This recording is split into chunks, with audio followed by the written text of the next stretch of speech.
Alright guys, here we are back. I've got all my enclosures made up. Got all the tools I think I need, so we're ready to house some spiders. Before we get to that though, one little sad piece of news. Unfortunately, one of the spiders did not make the trip.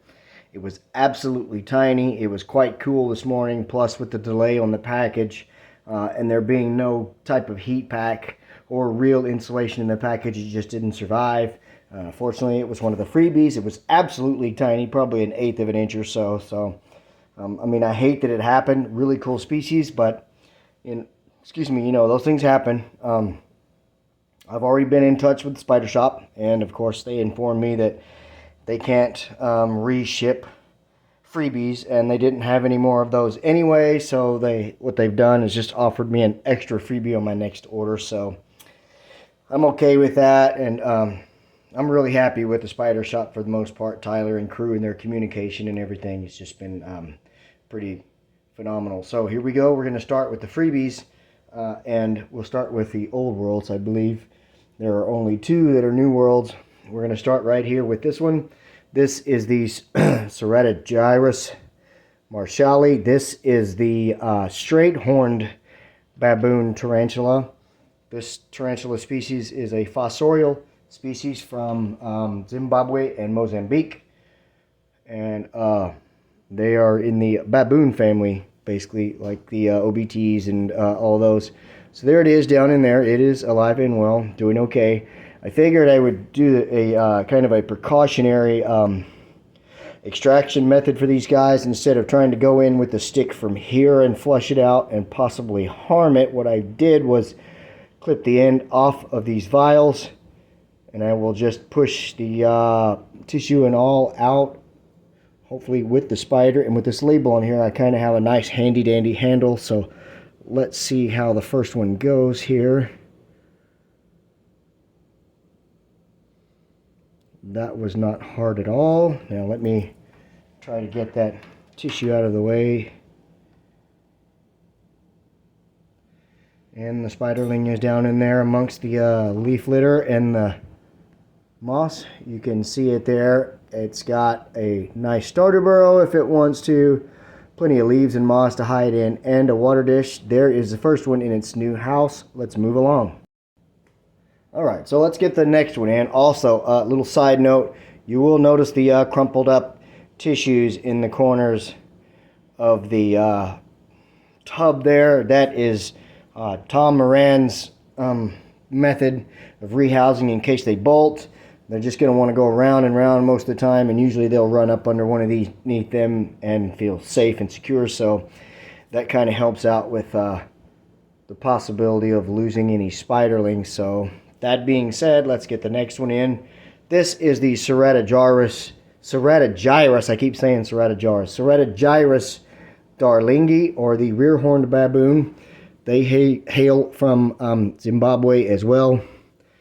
The difference really between the rear-horned and the straight-horned is that with the rear-horned baboon, the horn kind of angles toward the abdomen, and the straight horn, it just kind of goes straight up. And another little quick note, as far as I know, it's typically the females that have the larger horns. Now the males may have a small little horn, but it's typically the females that have the horns. There we go. I'm trying to get it to focus a little bit. There we go. That was the Serratogyrus darlingi. Got the second one in its house. Let's move along. Alright, so up next is the only one we have that is predominantly terrestrial rather than fossorial. This is a Brazilian species, and they get quite big, and they're actually very stunning. This is the Nandu tripepi, related to the Nandu chromatus, which is a very popular tarantula in the hobby. As you can see, I've got a nice terrestrial enclosure laid out for it. You can't really see it, but there's a cork bark right here covered in substrate, and then a starter burrow down there. So we're going to go ahead and try to flush this one out. And it's still stuck on the tissue, so that was nice and easy.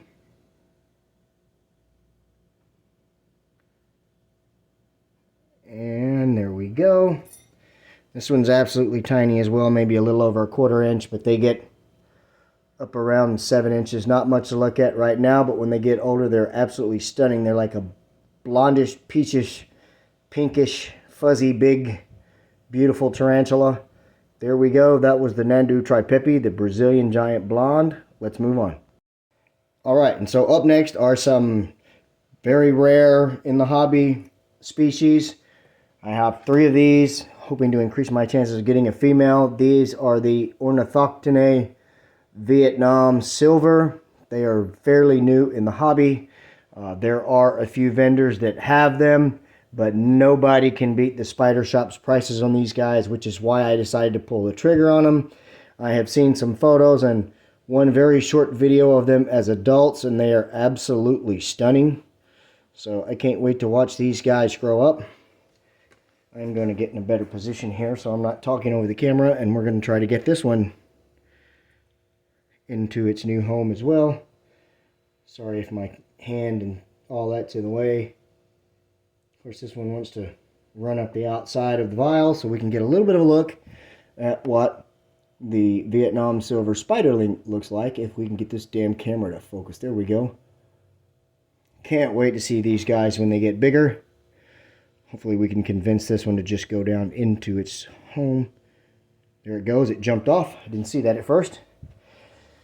There it is on top of the leaf. So far, so good. Haven't really had any bolts or anything like that, but, you know, that could change. There we go. That was the first of the Ornithoctoninae Vietnam silver. Let's move along.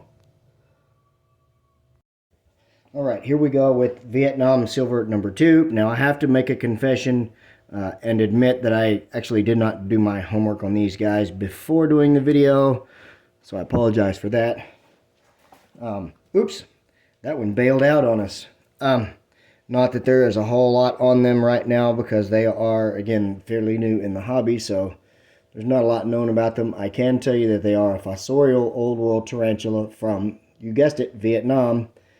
That one actually bailed out of the vial. It was ready to get the heck out of there, so let's see if we can get it down into its new home fairly easily here, and it won't bolt on us. Yeah, I was afraid it might try that with it being an old world like that. Especially those Asian tarantulas, they have a tendency to be very fast. So we're going to put the lid on this one. That was Ornithoctoninae Vietnam species 2. And now for the last Ornithoctoninae Vietnam species.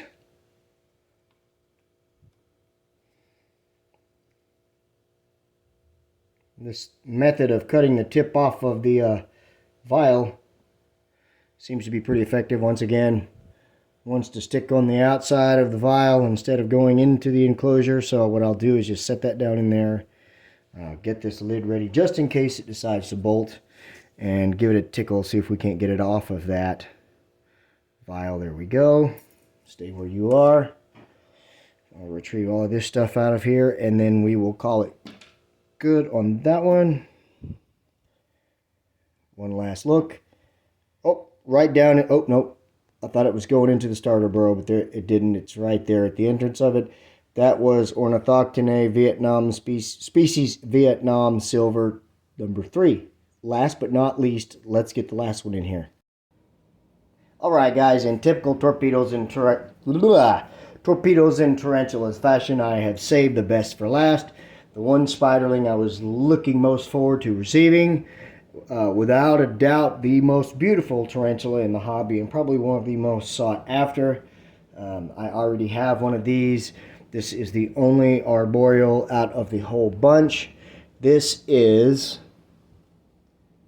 the T. Celedonia. That's right, guys. The crown jewel, if you will, in the hobby. And they only had one left. So, like the last time that I ordered a T. Celedonia, they only had one left, so I ended up buying the last one. I absolutely love the way these guys move. I hate this camera, but I love the way these little guys move. And they are actually a pretty docile tarantula species, a dwarf species, of course.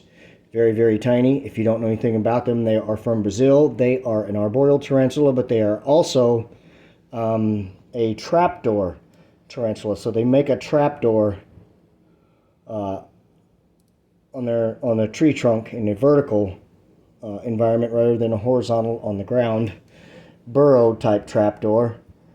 Absolutely stunning species. So excited to have this one.